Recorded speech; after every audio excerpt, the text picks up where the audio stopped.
So there we go. I'll start recording. So Jared can hear,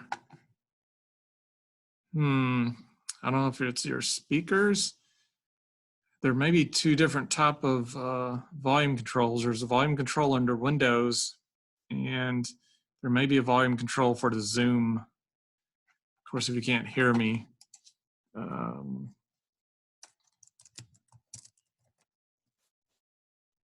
so check computer, volume control, then check to see if Zoom has a volume control.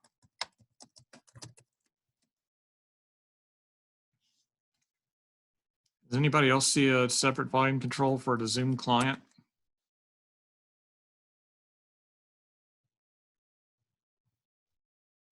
So he's got 100% on his speakers, but he still can't hear me.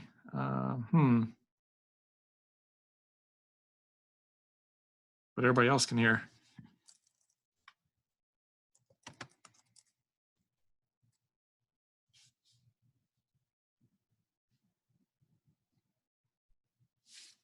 We've already made the old joke there, but so I don't know why I'm not hearing anything. So I've started recording.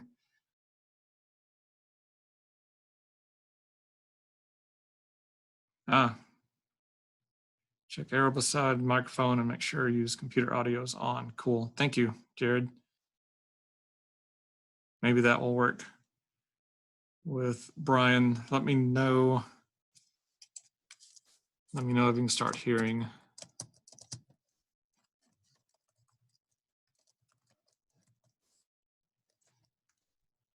That worked. Cool. Awesome. Okay, so everybody can hear. So if you have to rewatch this YouTube video, if I go too fast, it will be on YouTube. It'll be a few minutes in when we start. Okay, so going back to everything, I've just set up this on my home computer, set a couple of servers up. I just got the 2 servers. I didn't even do the global catalog or any of the cool stuff, just for the PowerShell. I created 2 users. One of them has no department set.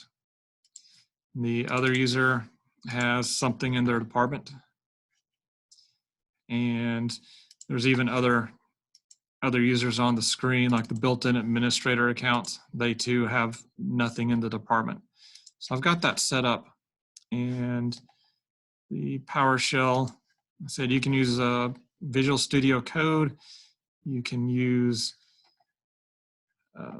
PowerShell ISE or whatever. And the question again is, check if the user has a department set. And if no department is set, then change the department to marketing. Okay, so I'm not going to just try to answer that question straight off. First, I'm going to see, can I view a user and the department on the screen? So I'd have to figure out what commandlet, do some Googling. We've already used this command previously in the semester before we were kicked out of the university. It was get Active Directory user, get AD-user. Is how did you get users out of Active Directory? And you have to use a system that is on a domain. So you can't use your home computer for this. PowerShell 1 and 2, you could use your home computer for, because they had nothing, no domain information was needed. It was pinging an address, and the other was just changing some titles and I think an if statement in there. So, but this one we have to get stuff out of Active Directory and check user accounts. So you have to have a server, domain server that you're logged into and running. So I want to get Active Directory user. I don't know if you remember, we had to put in a switch that if you didn't put in, it would ask you a question. That was the filter switch. So maybe a reminder for everybody. So get AD user, filter, and then asterisk. If I play that, it shows me all these user information. One thing that's missing is department. So I don't see that. So what I can do a dash, and we did show this off to a dash properties.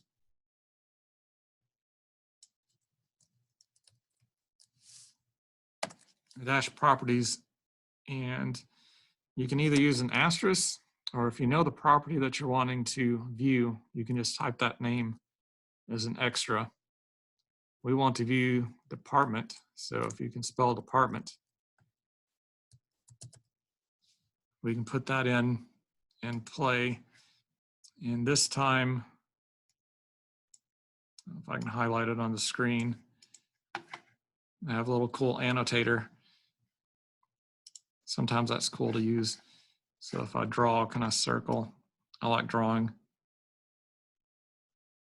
It's neat stuff. So their department shows up for that user. So we've got that information.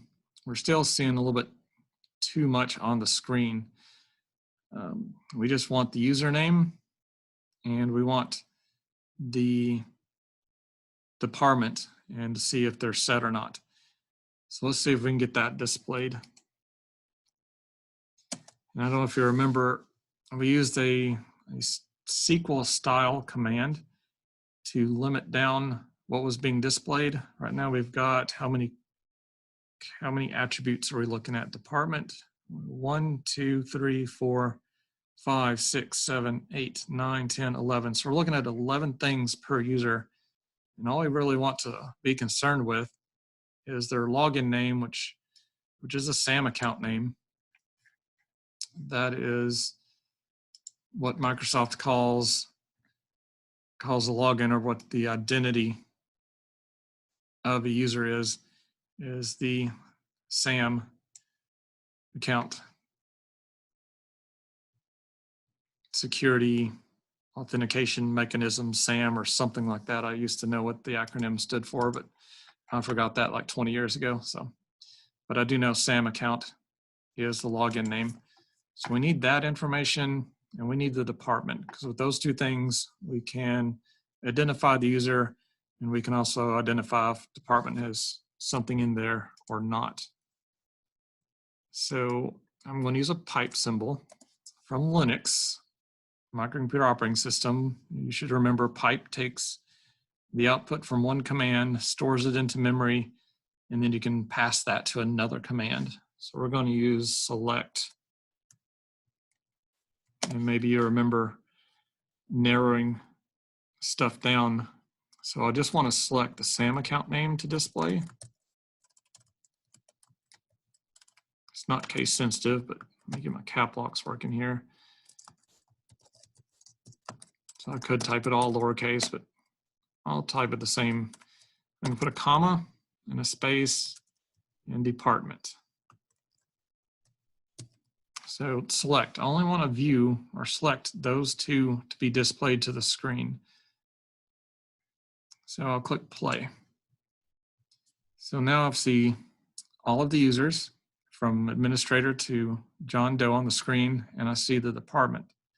I notice that I've only got one user there that has a department set. If you're doing this at the school computer, there'll be hundreds on the screen, because we have that new user folder, plus all the administrator, guest, and those other accounts we created for the lab final practice. So you have lots and lots of stuff on the screen. Probably most of them will have a department set, except for the ones that you created. So that was our big task right there. Is I need to be able to look at the information I need to deal with for the question. So I'll need to check if the user has a department set or not. So before I even try that check, can I see it on the screen? Great, I can see it on the screen. Now I can store this information into a variable, such as users. So $ and some type of name. Now, if you type in something like $, and you see see anything that's already pre-listed here. You can't use one of these as a variable name because it already exists. You have to come up with a unique name. So users was unique. So I store all of that, the SAM account name and whether the department. So next thing, let's look at the actual question here.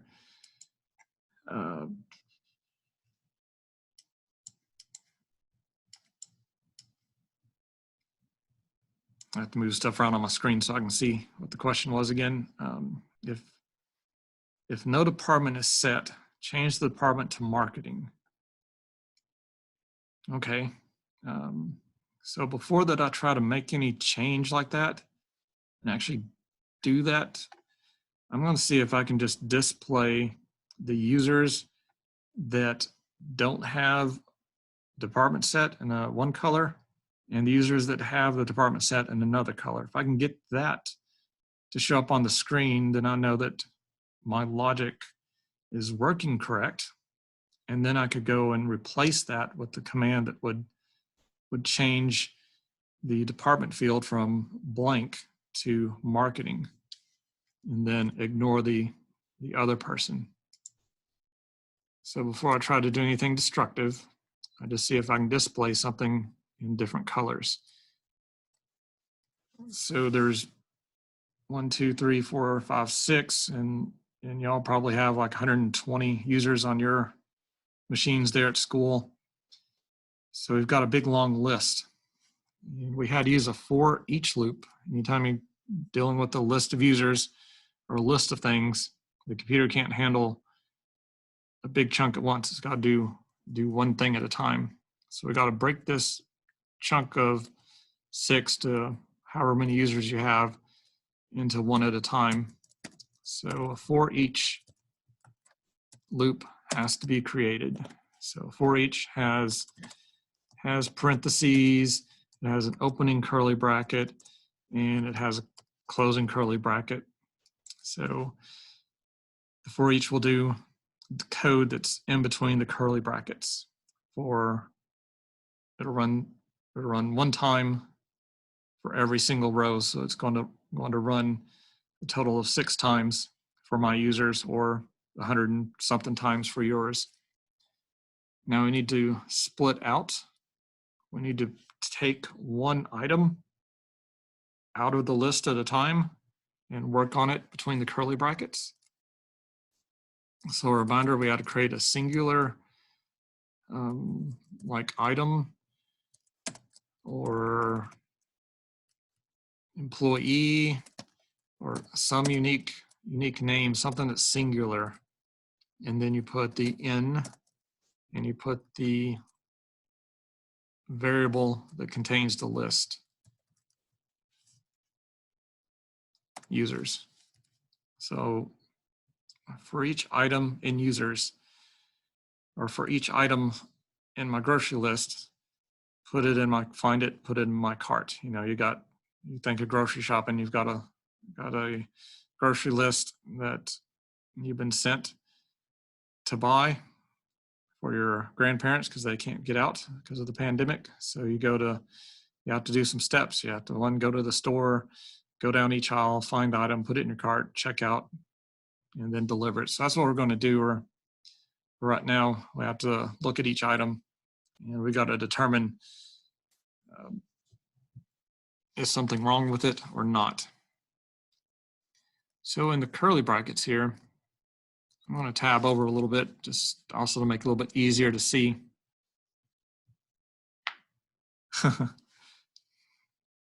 Yep, online shopping, but you still got to pick them one at a time and add it to your shopping cart. So here in the curly brackets, I'm going to tab over just to make it so I can see that where my stuff is, you know, that everything that's tabbed over will be running in the loop. So tabbing is just a visual plus. Okay, I'm going to use an if statement. If is a decision making, you're either true or false. So if has parentheses. You'll have to do this with your last one, the ping. You had to test if ping was worked or not. And we have an opening curly bracket. I'll hit enter a couple of times. You have a closing curly bracket with if. You typically have an else, followed by another opening, hit enter a couple times, and a closing bracket. So I've got the blank lines right there. So if my condition is true, execute right here, it's line number 5, execute what's right after this statement. If whatever's condition in there is false, I do whatever second. So what do I need to check? I need to check if the item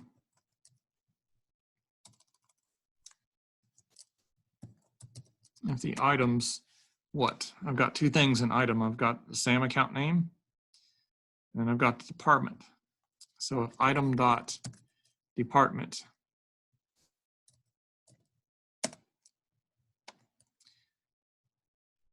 is equal to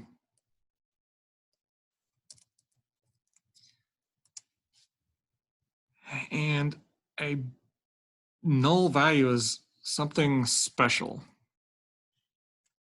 Null, $ null. There's actually a special code for null in most coding languages and stuff because computers operate on high voltage or low voltage. You either have on or off, like a light switch.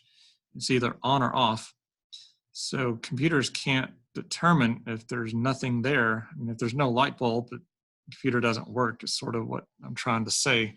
So you can't really, it's hard to code something, you know, is there nothing actually there? There's actually special code for nothing. There actually has to be something there to check that, or code there says, hey, there's nothing here, which in reality is actually some bits there that signify that there's nothing there. So it's not really nothing. It's actually some bits that say, yes, there's actually nothing here.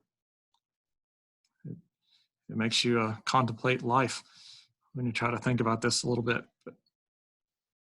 So that $ null is real special.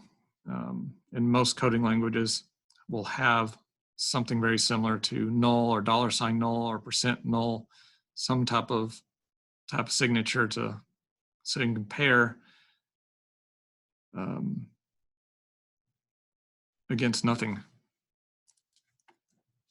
So what I'm saying here, if the department field has nothing in it, is blank, then I want to do something. If that's true, do something here. If there was something in it like this text right here, then that would come up false. If department equals a null, if there's something there, then it's not equal to null, so it'd be false. So that would be down here at the else statement is what it would run. So let's make sure that this is going to work. I'm going to do a write host, and I'm going to print out the item dot SAM account name, and I'm going to print it out in, let's see, what color do I want to make this? So I got to think of my logic again. So if the department is null, it's going to do this. So this is if it's blank. I want to be a color. It's maybe a warning, like yellow. And then write host $item dot SAM account name, foreground color green.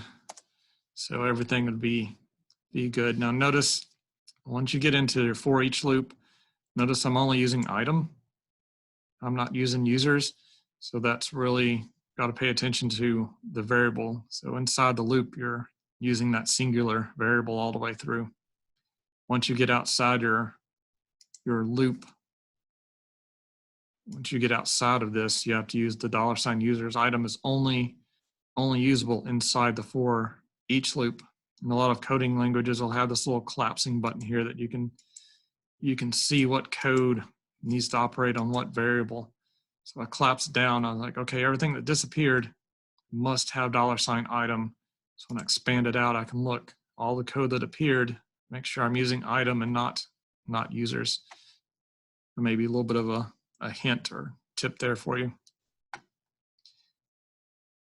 Also, you got to make sure everything's spelled correctly. And I'm going to go ahead and hit play. So when I hit play, everything comes out yellow that doesn't have a department set. And the user that had a department set comes out green. And I practiced this the other day and I accidentally misspelled. Put an E for SAM account name, and when I played it, they were all yellow, and I sit there for about 10 minutes trying to figure out what was wrong, and it just a stray character caused it to break. So I had to troubleshoot for a little while, but finally got it fixed. So again, the question, use PowerShell to check if a user has a department set, and that's what we just did. We printed out to the screen all the users, and we colorized them. Yellow if they don't have a department set, green if they have a department set. So my if statement works. So this part's working. And this part's part of the if statement. These are closing. So the only thing now that I need to change, I just need to change these two statements right here, the right host. I need to convert them into what the question needs to happen. So if no department set, meaning yellow, we need to change the department to marketing. So this line right here, I need to delete, and I need to replace it with code that will change the department field to marketing for those users. So get Active Directory users was a way to get them.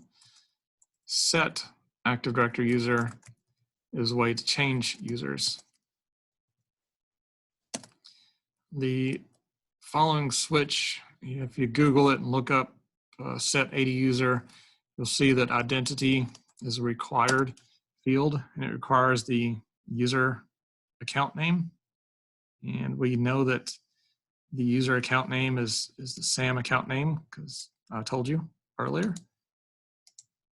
So if I paste that, $item, not SAM account name, I now identify what account that I'm going to be changing. And I want to change the department. And I see that there is a switch for setting the department, /department, and I have to surround it in quotes. I want to change the department to marketing.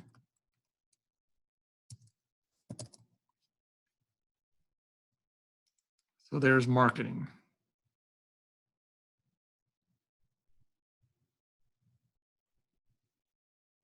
Cool. So this is number one. If I hit play, it should do number one. I don't really need anything here at all.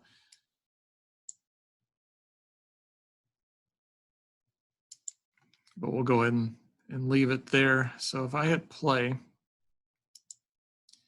it runs a script. John Doe is in green, and no other user account showed up because I'm not writing to the screen.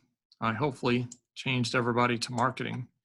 If I hit play again, everybody should be green because they all should be set. So they all show up green. I can go in Active Directory users and computers and make sure what actually happened. If I go look at Jane Doe here, that was blank earlier, I see marketing is there. If I go look at John Doe, I see that something is here that didn't change to marketing because we were supposed to skip over anybody that already had something set.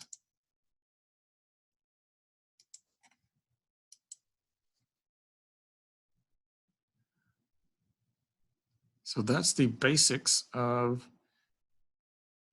well, more than the basics, that's complete answer to the PowerShell number one.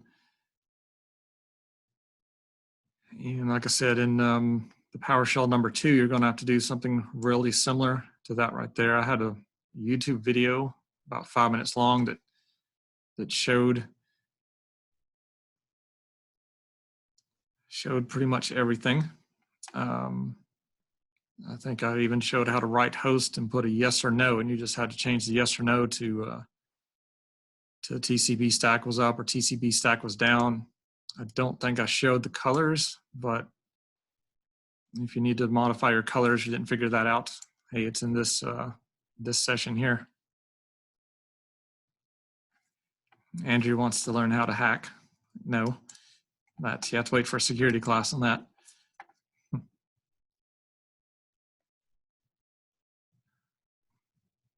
Okay, so that's the first part here. Number 1,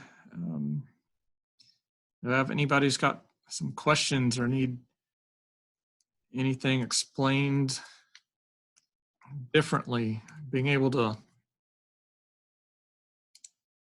start thinking about all of this, it's not something you pick up overnight normally.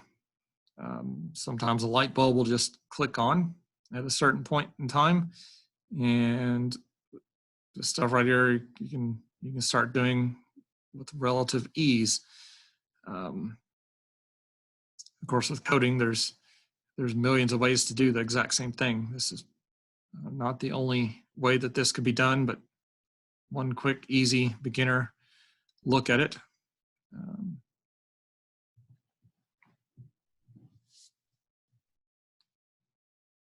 So if you feel completely, totally lost, you may like, hey, this sort of makes sense. And then you try to get a problem a couple hours later when you're not being told what everything is and you're completely lost. That's normal, so don't feel bad. And that's one thing that people get frustrated and give up. Now, this here can be a multi-month, multi-year process of playing with stuff like coding. And some people just have a natural knack. The light bulb clicks on and then you're angry at those people. It's like, why can you think like that? So, but those are ones you try to get help from, as long as they're not too frustrated at you. They got to have patience. But yeah, we got any questions?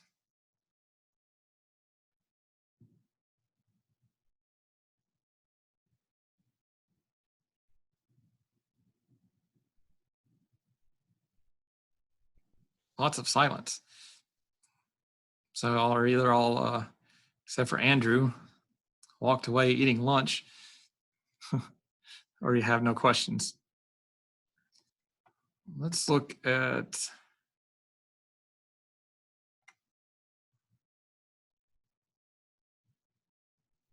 what do I want to look at now? I want to look at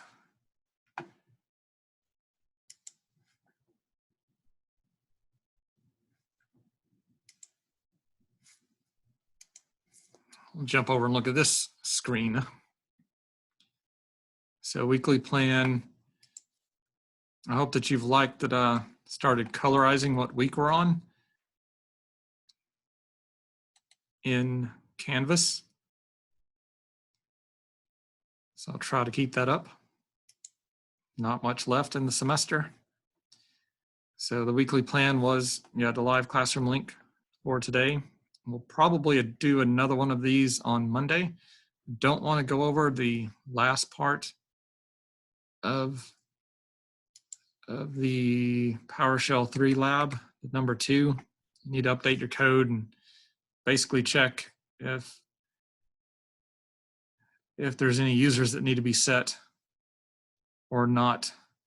That way you can maybe skip the entire for each loop. If you can check up there under users, add some extra checks up there on line 1 to see if there's anything that need to be set or not. Then you can skip everything and print all users' names and stuff to the screen.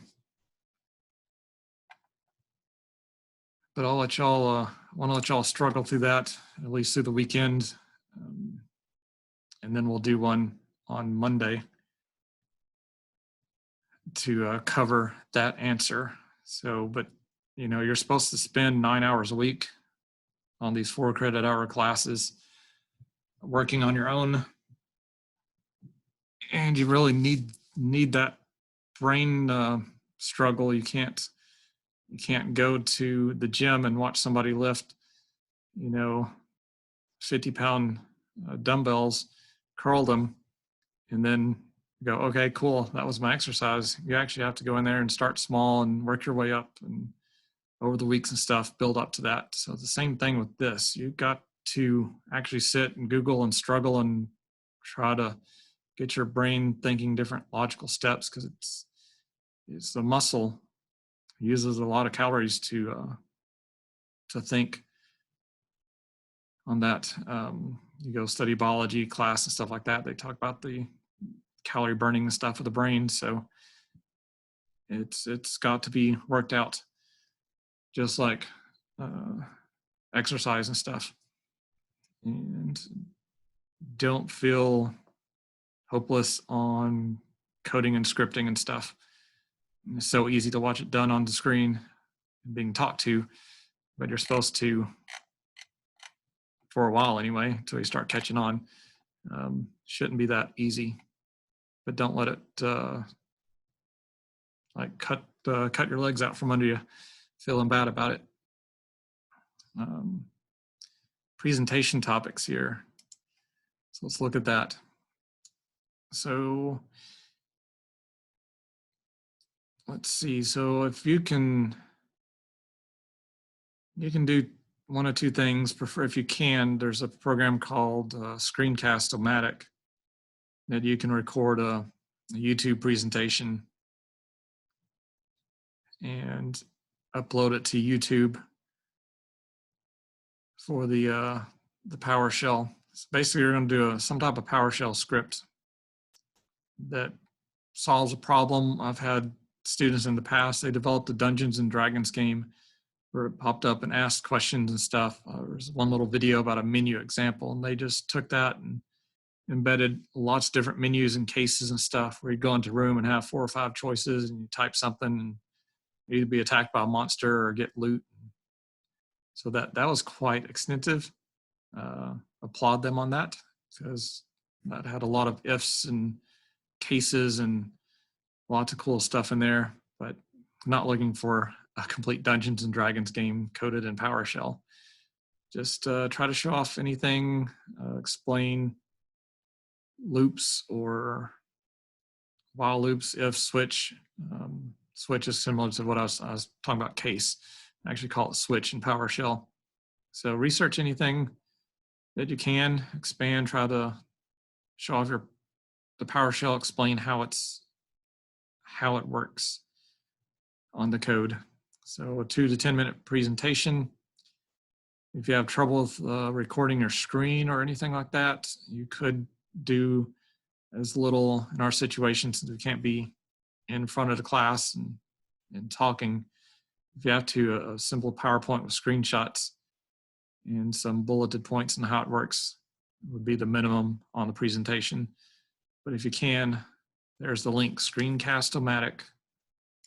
If you can do a screen recording and some short videos on that. And it's due May 1st. When is May 1st? That's next Friday.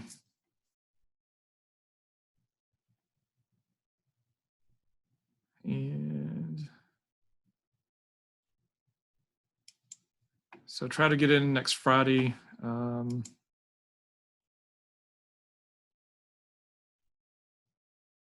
If you have to, I know some of your work schedules and stuff have changed and stuff. If for some reason you can't get that totally completed, you could still turn it in the following week.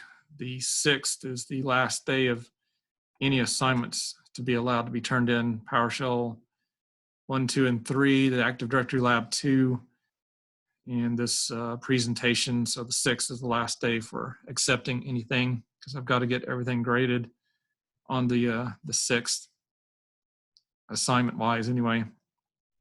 Final start on the 7th let's look at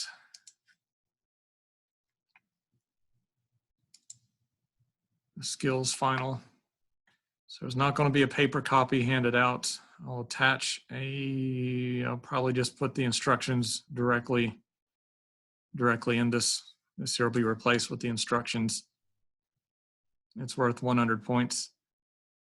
And it's due, I think this class, it says May 11th. Is that correct? So I think this class final is supposed to be May 11th from 10 a.m. to 11:50. If we look at that, make sure I'm not messing up.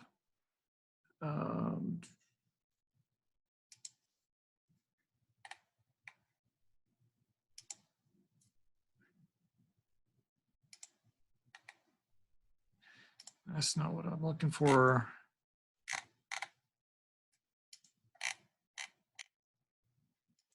Final exam schedule.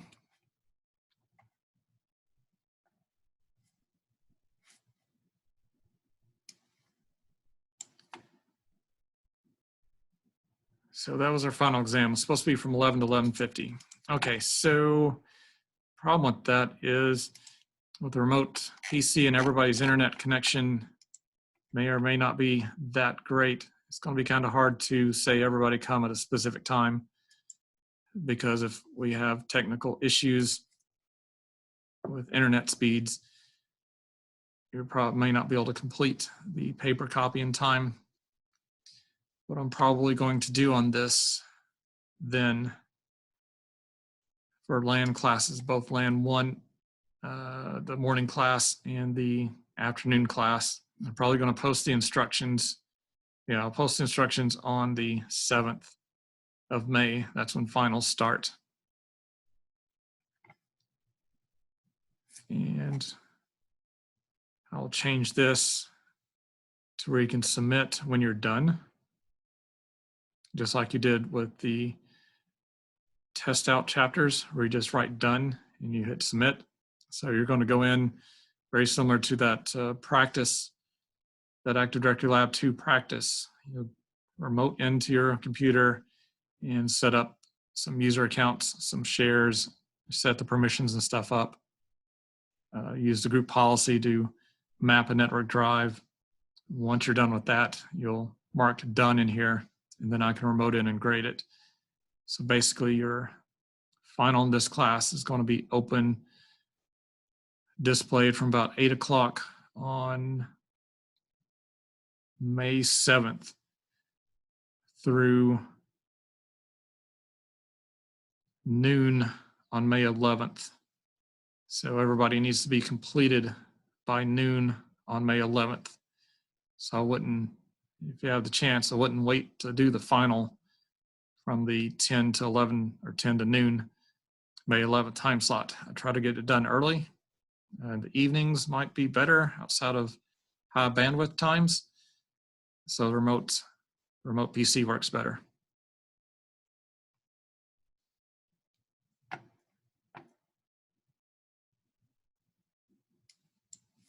So that's the only way that I know to be as fair to everybody with internet issues, to allow for the final skills final to be completed.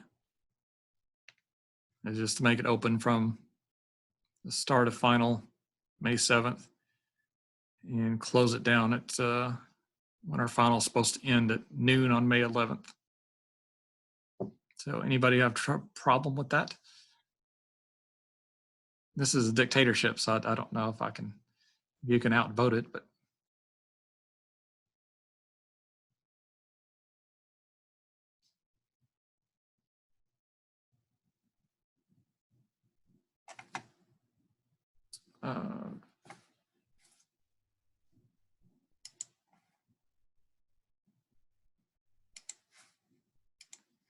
Jump back to that. Okay. So does anybody need anything else? Well, you need to discuss anything else before Monday?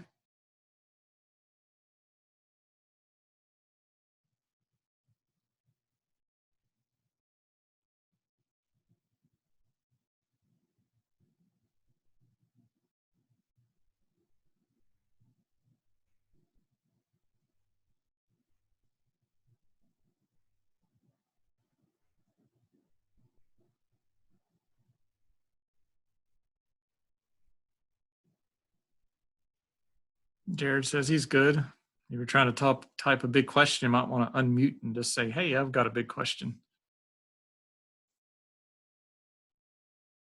Or even a small question.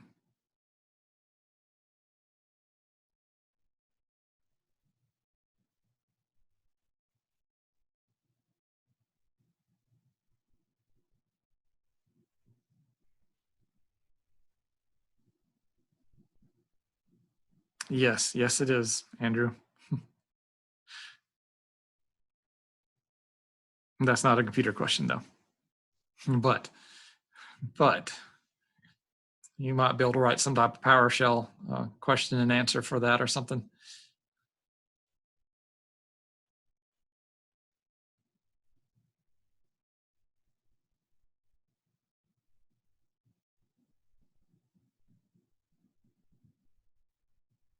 Well, hi back.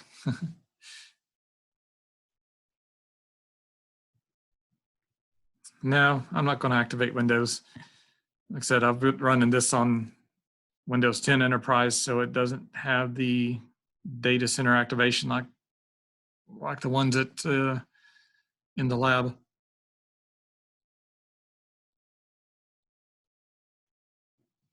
Yep, activate Windows.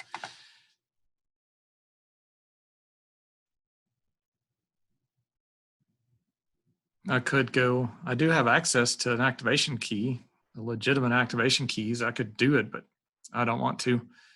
No point in using, there's like 500 or something like that activation keys, but there's no point in wasting them.